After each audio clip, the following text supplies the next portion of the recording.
So my parting advice would be to figure out who you are and then shamelessly be you. No excuses or disclaimers, just you. Does talking about your money make you cringe? Are you tired of fighting about finances? Do you want to stop sabotaging your financial happiness? Then you are in the right place.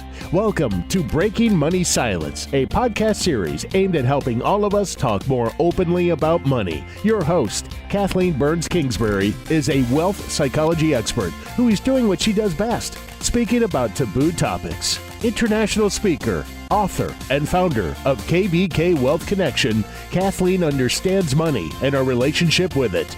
Over the past decade, she has empowered thousands of people to break money silence at home and at work. Now, here is Kathleen. This episode is sponsored by Balance Wealth, an advisory firm that views you as more than a number.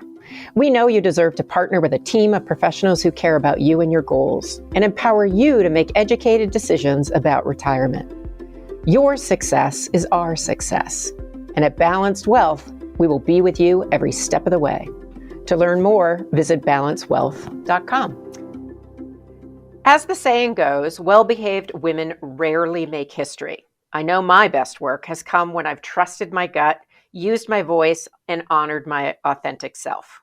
While it's important to be professional, being focused on fitting in and not standing out can actually be harmful to your career. So I have invited Shannon McCombie, a leadership expert with a career background in national security, biomedical technology, and corporate strategy. She possesses a distinct talent for leading new, stressed, or growth-oriented organizations and excels at developing and leading focused, high-performing teams engaged in all phases of enterprise operations. And Shannon has years of international experience, and she's chosen a career path that I find interesting and varied. And so I thought she would be a perfect guest to discuss the value of not fitting in. So welcome, Shannon, to the podcast today. Hi, Kathleen. Thank you so much. It's great to be here. And I mean that in the best of way, the not fitting in, by the way, just so you know. Oh, good. So when we first chatted, we were introduced by a fellow colleague who actually has been on this show, Lisa Danforth, and she introduced us and we talked. One of the things you let me know is that when you started out, graduating from college, you wanted to be a school teacher, but you ended up joining the CIA. Now that is a very different turn of events. So it seems kind of badass to me, and I really like that about you. But it certainly doesn't seem like the way your typical female graduate would make a career selection or fit in. So tell me a little bit about why you took this unusual path, and then we'll get into kind of how it's benefited you that you didn't go the school teacher route right away. Sure. I grew up in a family where many of my relatives were and still are, in fact, school teachers, and I respect them and their profession tremendously and naturally wanted to be just like them. I've always appreciated the opportunity to serve and to help others. And then when I was in college, 9/11 happened, and one of my big brothers, a Navy jet pilot, was killed. Oh, and now, I'm sorry. Thank you. Yeah, he was my best friend and an inspiration for much in my life, to include the pivot from being a school teacher, because now I'm making a decision of what I want to do with my career. And I realized that my big brother didn't get to finish the mission he started, so I felt obliged to do so on his behalf.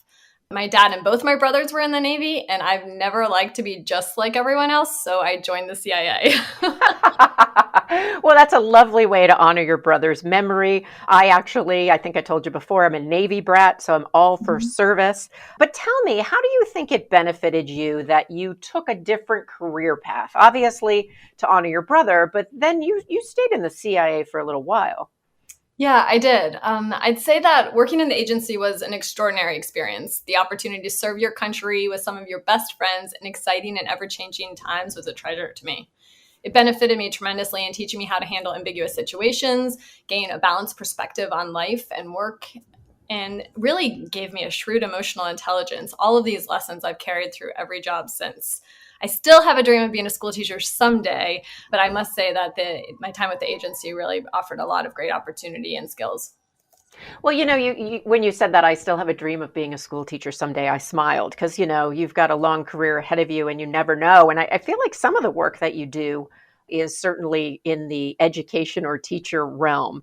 But I know you have a passion for authentic leadership. You coach and you consult with clients to be themselves and to practice what you preach. That's the educational part. I think that's just a different type than being a school teacher. So, why do you think you're so focused on being yourself and not focusing too much on fitting in or fitting the mold?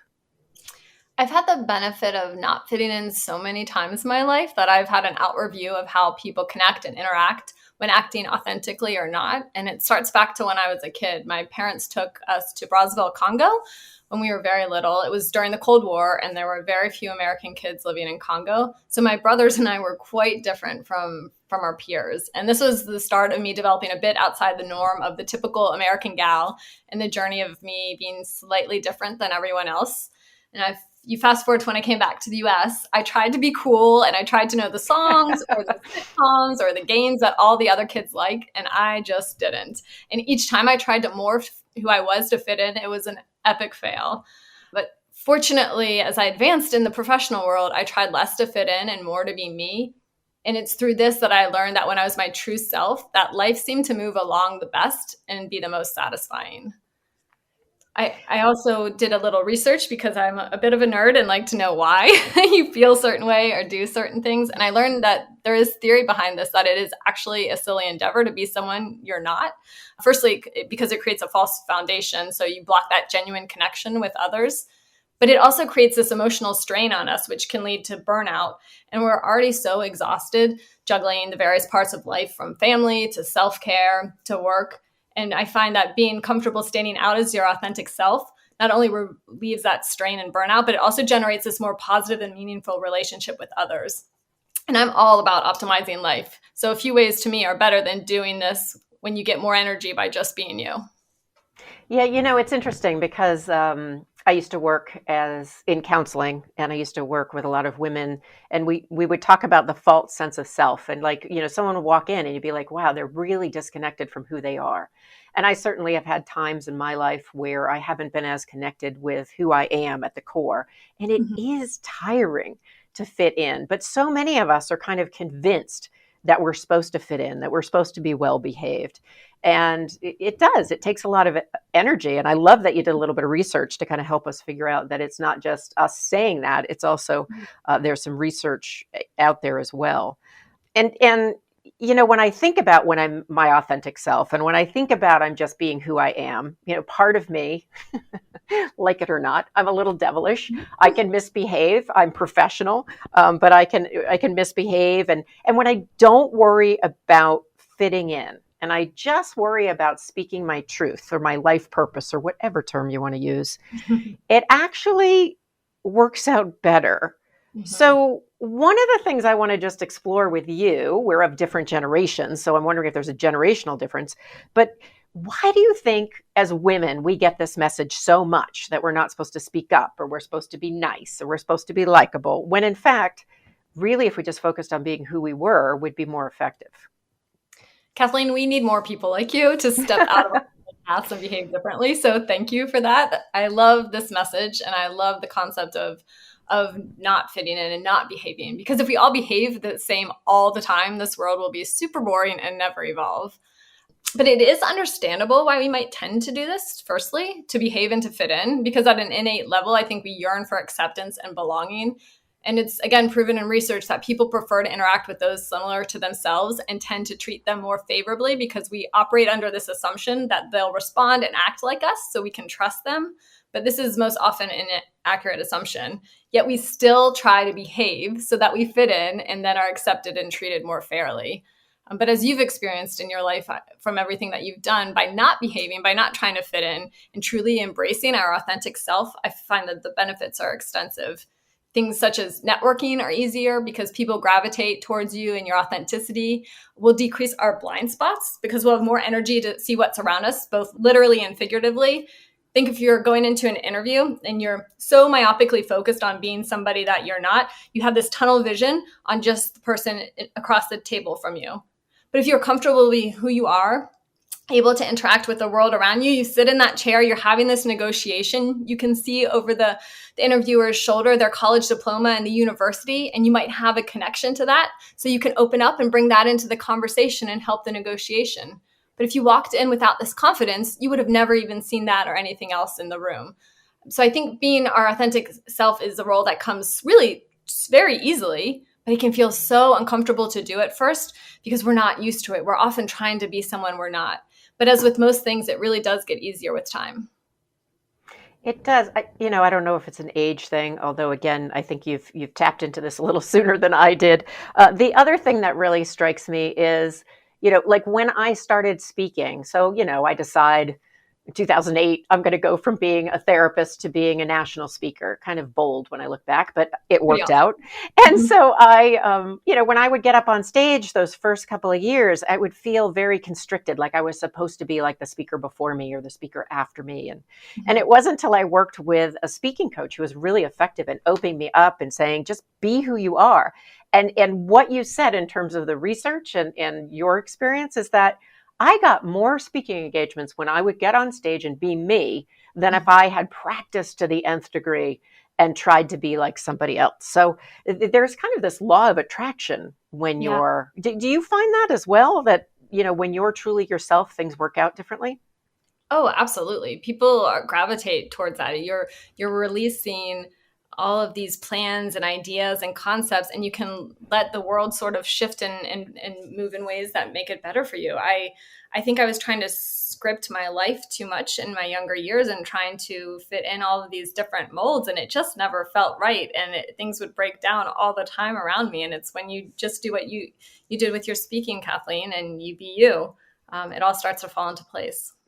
Yeah. So in a minute, we're going to come back. I have to take a quick break for our sponsor, but we're going to come back and we're going to shift gears in terms of what we're talking about. It's going to be your authentic self and not fitting in, but how that can play out in negotiations and be helpful. So I am with Shannon McCombie, and she is talking to me about why it makes sense to not always be so well behaved. And we'll be back in a minute. Do you work hard, accomplish a lot, but still struggle to ask for what you're worth? Maybe you're good with numbers and finance, but find conversations about fees and salaries especially tricky. Or maybe you want to make peace with money, but despite your best efforts, you haven't been able to change your approach or build better habits that actually stick. Just something is standing in your way. If this is you, you can become a confident negotiator. I'm offering a masterclass in negotiation that will help you ask and get the compensation you deserve. You want to go to breakingmoneysilence.com/negotiating-masterclass and check out all the details. If you think you're a powerful woman who's ready to do some coaching with me in a group 101 and with an accountability partner, then definitely apply. And if you mention this podcast, I will give you 10% off the already reasonable fee for the course. I hope you will take advantage of this opportunity, and I look forward to working with you and getting to know you better and ultimately helping you become a confident negotiator. I am here with Shannon McCombie, and we are talking about being well-behaved, and it's overrated for women. And so we talked a lot about your career and a little bit about being your authentic self prior to the break. And now I want to switch gears and talk about negotiation. When women bring their authentic self when they're negotiating, they actually are perceived differently than their male counterparts. And there is some research out there. So this is something I struggle with. And I'm wondering, because you do work here too, Shannon, in terms of negotiating and negotiating salaries, how do we work around that? So we're supposed to be our authentic selves, but if we bring our authentic selves to the negotiation, we can be a victim of gender bias. So I know that's a big question, but what are your thoughts? Yeah, that's a great question. Simply, we need to stop trying to be someone we're not. I guess that's a very basic answer. A little bit more to it. In the 1960s, a few years before I was born, women I know started to wear these big boxy suits so they could look like a man and presumably be accepted in the workplace. And in male-dominated industries, even today, I too often see women speaking gruff and tough to fit in when that's not their true nature. And each time we behave like this or similarly, we push people away and we create this mistrust. And I know that the intention is to be accepted, but these actions and behaviors have a reverse effect. As soon as we dress or act or talk like someone we're not, we completely block connection. If I could, I'd love to share a little anecdote. Yeah, I would love that. Go for it. A few years ago, I was at this black tie gala and I was with my family. My brother and my dad were in tuxedos and my mother and I were in evening gowns. And there was this celebrity figure whose name I'll exclude on this forum. But he approached me and my mom, telling us how beautiful we are, how great our dresses look, donning us with compliments. And then he went to my dad and my brother and he had a separate conversation with them on business and world events. Oh, sorry. And then it gets better, Kathleen. Yeah. At the end of the evening, this gentleman comes back to my dad and brother and he offers his business card to them. And then he comes to me and my mother to once again tell us how beautiful we look and all these great compliments. And so as he starts to walk away, I took out my business card because he never asked me for mine. And at that time, I was with Naval Special Warfare Development Group and one of the SEAL teams. And I handed it to him and he looked at me and he looked at my card and he looked back at me and said, "Oh." Needless to say, he stayed a bit longer as he now wanted to get my opinion on a few of the world events. So my advice on how to get past all this is to dress, speak, behave how you are, and let the world catch up to your greatness. Those that don't matter will walk away, and those that do will be hanging around a bit longer. I love that. Catch up to your greatness. What a wow for him to be able to get a sense of like, wow, I really blew it. Mm-hmm. But kudos to him to then have the humility to acknowledge it and stay around and chat and exchange business cards with me too. Right. And when it comes to negotiation, I think one of the things that's hard is that, we know we're up against these things. Or even your story reminds me of like, athletes and the questions that they ask, female tennis players versus male tennis players. It doesn't matter what sport it is. And so, one of the things I think is similar to what you are is like we need to be aware of these biases, but we need to just be who we are, do the best we can. And if there's an opportunity to call people on it, and you did it in a very lovely way, that that's an example of not being well behaved. You just didn't swallow it. You said, no, this man needs to know that I got it going on. So I think that's a really great corrective behavior, and hopefully he won't do that again. Do you think he will, or do you think he learned his lesson? I think he probably learned his lesson. I think so. And I think that's a great point you bring up, Kathleen. We should not behave and we should push our boundaries, but we need to make sure that we do so with respect and confidence and even a bit of humility. If we do it in those ways, we'll be able to continue to grow and evolve and get our seat at the table more appropriately.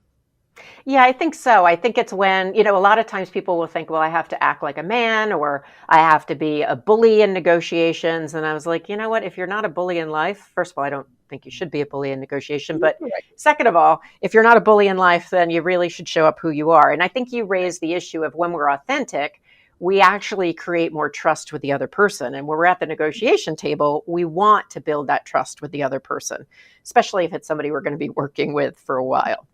That's correct. So being authentic, though, does not mean putting all your cards on the table. That's the other thing. I think people get confused in negotiation with, I need to show up to be who I am, so I'm just going to tell you everything. Now, what's the biggest mistake you see women making? And maybe it relates to this of they think being authentic is talking too much, or like, what is your experience? What's the biggest mistake? Sure. In my experience, men tend to come to the negotiating table leading with facts. They express why they deserve the job or the raise or the new project, whatever it might be.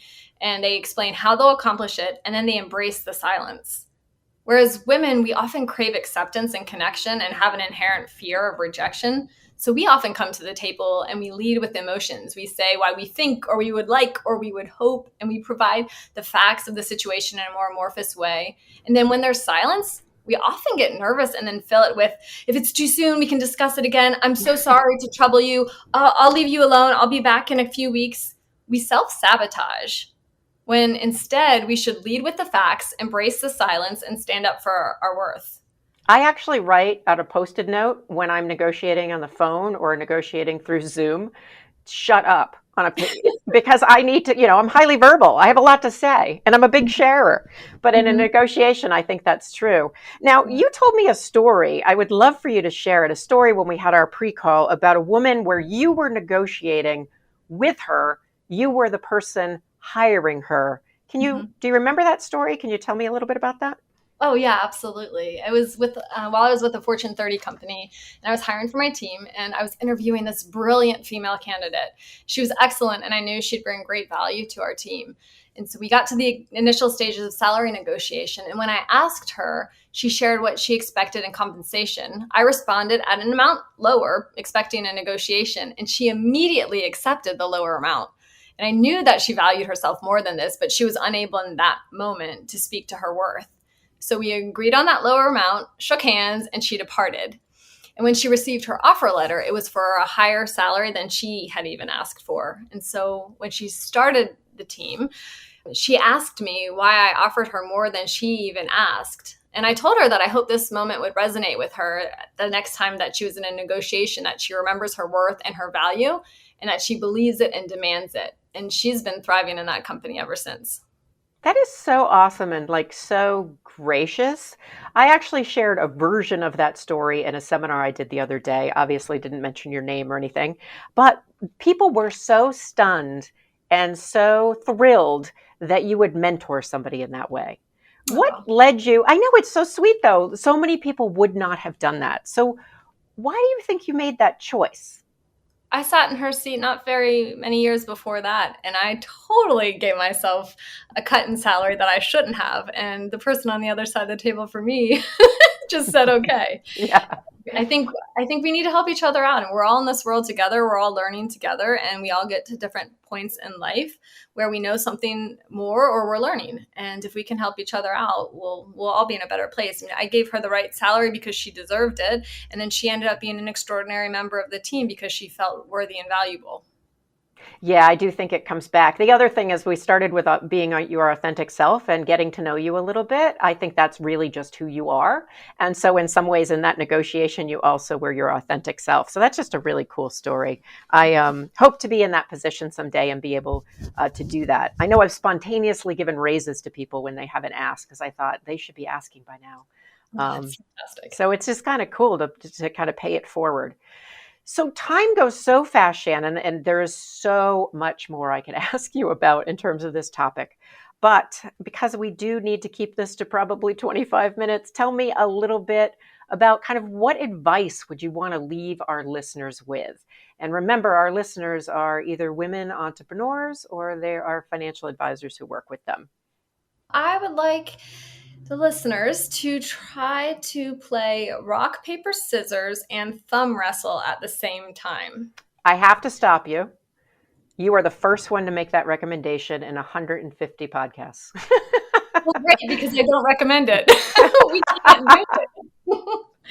It's multitasking, and we can't multitask. Something always suffers. And similarly, if we're trying to be someone else and we're trying to fit in, we're trying to multitask and we're going to fail.